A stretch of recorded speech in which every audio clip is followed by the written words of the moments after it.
The House Where Evil Dwells. Released in 1982, The House Where Evil Dwells is one of those eerie VHS relics that perfectly captures that strange mix of haunting folklore and 1980s surrealism. Directed by Kevin Connor, best known for From Beyond the Grave, this supernatural chiller takes us far from the foggy towns of America and deep into the misty hills of rural Japan. The story follows an American family who moves into a seemingly serene old house outside Kyoto, unaware that it carries a gruesome history. Decades earlier, a samurai caught his wife in an affair, leading to a triple murder-suicide. And now, those restless spirits remain trapped within the home's paper-thin walls. As the family settles in, strange shadows begin to move behind shoji screens. Whispers echo through the bamboo forest, and the line between the living and the dead slowly fades. This isn't your average haunted house film. The House Where Evil Dwells feels like stepping into a ghost story told by candlelight on a cold autumn night. Its atmosphere is steeped in Japanese tradition. Wind chimes, tea gardens, tatami mats, and pale moonlight spilling across wooden floors. The film mixes the cozy eeriness of a Halloween night in the West with the spiritual dread of Eastern folklore. The spirits here aren't loud or gory. They're mournful, lingering, and deeply tragic. Every creak of the house, every gust of wind through the bamboo feels haunted. Watching it on an old VHS tape in the 1980s, with its soft analog hum and muted color tones, only added to the sense that this wasn't just a horror movie.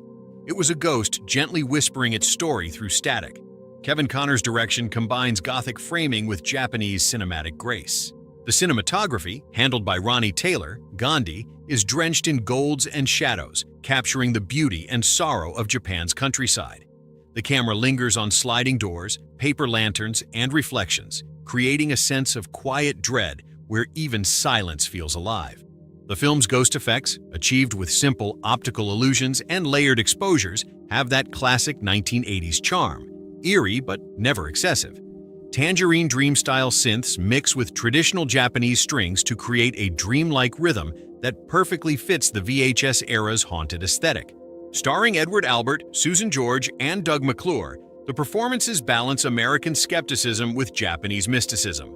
George, in particular, sells the mounting terror of a woman slowly realizing her home is alive with the dead. Though The House Where Evil Dwells received mixed reviews upon release, with critics unsure whether it was horror or melodrama, it found its audience through VHS rentals and late-night cable runs.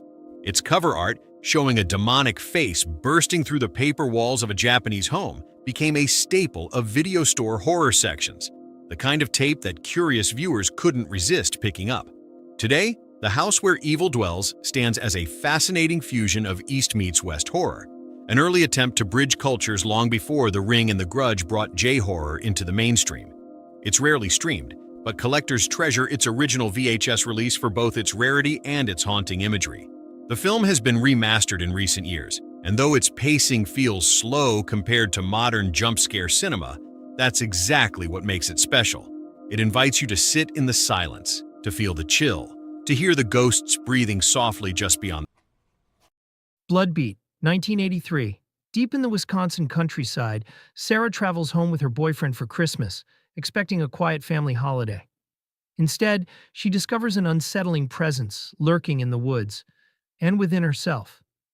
As tensions rise inside the house, Sarah begins experiencing psychic episodes that connect her to a murderous samurai spirit, which manifests to slaughter anyone who crosses its path. Directed by Fabrice Ange Zafiratos, Bloodbeat is one of the strangest horror films of the 1980s. Shot in America by a French filmmaker, it stars Claudia Payton as Sarah, Helen Benton as her unnerved mother, and Terry Brown as her increasingly desperate boyfriend. Together, they're caught in a story that mixes Midwestern realism with bizarre, supernatural imagery. The film's dreamlike quality makes it especially unnerving. Long stretches of stillness are interrupted by sudden bursts of psychic violence, with glowing auras, shrieking audio cues, and surreal gore effects that feel ripped from another dimension. The samurai spirit, clad in armor, feels completely out of place in a rural American setting, which is exactly why it lingers in memory. Though confusing to many on release, Bloodbeat built a cult following on VHS as a "what did I just watch" discovery. Its fusion of Christmas setting, psychic powers, and spectral samurai remains unique in horror history. Love it or hate it, it stands as a one-of-a-kind artifact of the 80s experimentation, where regional filmmaking and international influence collided in the strangest way possible.